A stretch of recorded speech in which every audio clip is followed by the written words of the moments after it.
Do you know what this is? Matryoshka, Russian doll. No.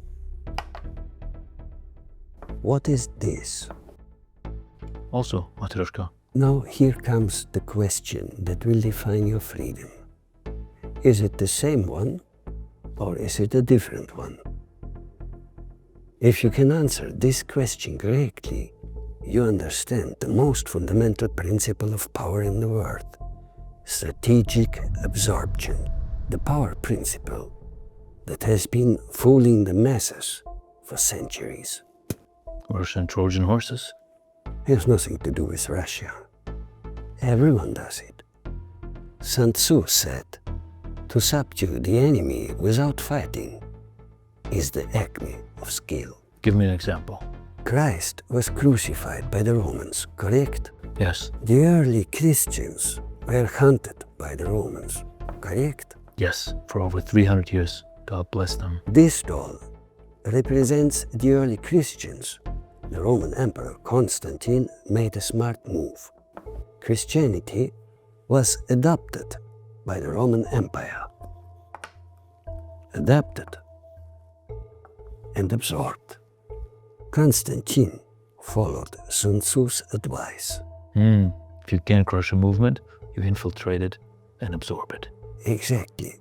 Tell me now, is the doll still the same? No. Good eye. This is strategic absorption. So what happened next with the so-called Christian doll? Crusades, inquisitions, massive wealth, selling of indulgences. The doll grew fatter and fatter. All of that was the opposite of Christ, and people had enough of it. So another doll was born. Doll of enlightenment and freedom and capitalism. Same Suki principle here. First, those in power try to crush the movement. If that does not work, they absorb it, own it. Even if they have to sacrifice their old values. So the fat doll in power is called industrialization, right? We're in the year 1900? The doll gets even more fat, exploits the masses, forces them to work 16 hours a day, 7 days a week. People got very tired of the fat capitalist doll. So a new doll was born.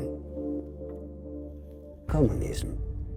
The doll's message was no more exploitation by capitalism. Suki quickly absorbed that one too and exploit the masses even more effectively. Take a look at the dolls today, how they have been absorbed.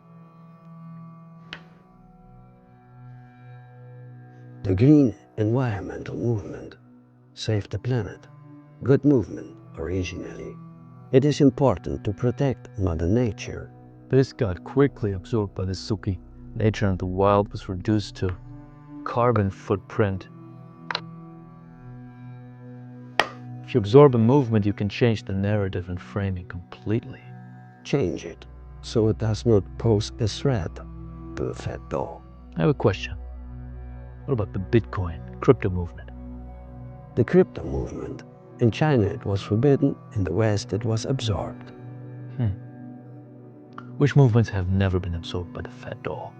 The Amish, maybe? Anthroposophic movement, hippie movement? To answer that, you have to understand. The Suki can be quickly spotted. They just want more control over more people by less and less people. They want all dolls to be inside the fat doll. Their wet dream is centralization. So, if a movement suddenly pushes for measure centralization, you know it has been absorbed. When you look at movements, check 5 things. Does it have official sponsors? Is it being talked about constantly in media? Are major politicians suddenly supportive? Is it being turned into a product or certification, or are the original voices of founders being sidelined? And here are my 3 rules to protect against the fat doll. To protect the good movements that always have one goal: freedom of the people, freedom of the spirit. Rule number 1. Stay decentralized. Never go just for a single leader. Look what happened to Tito. Rule number 2. Make your infrastructure redundant. Do not depend just on one provider. And finally, of course, number 3. Reject easy money from up top. We have to protect the last good movements in this world. Make them resilient, decentralized. Protect the values and people. Times are grim. Be honorable.